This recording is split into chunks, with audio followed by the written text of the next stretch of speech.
pada waktu ketemu dengan Ryan ini adalah seorang yang baik, seorang tentara yang baik. Dia ditugaskan menjaga suatu jembatan.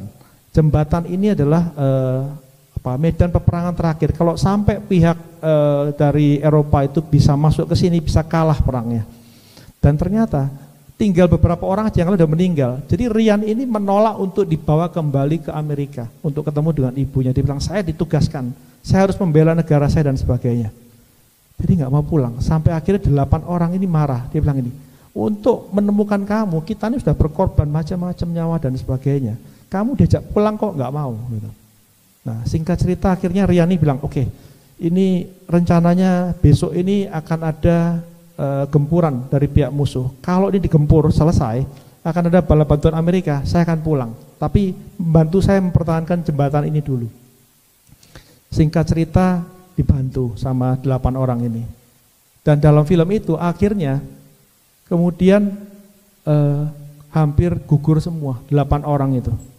Dan Ryan selamat, meskipun peperangan akhirnya dia selamat. Tapi sebelum meninggal,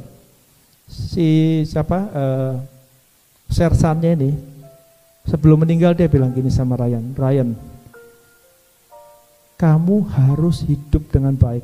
Karena apa? Kita telah mengorbankan 12 nyawa ini untuk kamu, ya. Jadi you must live right, ya, harus hidup benar dan sebagainya. Akhirnya Ryan bilang, oke, saya berjanji meninggal. Singkat cerita, Ryan pulang. Dan di film itu di akhirnya 40 tahun kemudian Ryan datang ke kuburannya Taman Makam Pahlawan gitu ya. Taman Makam Pahlawan. Ryan ngajak istrinya, ngajak anak-anaknya dan cucunya. Jadi singkat cerita Ryan sudah 70 tahun.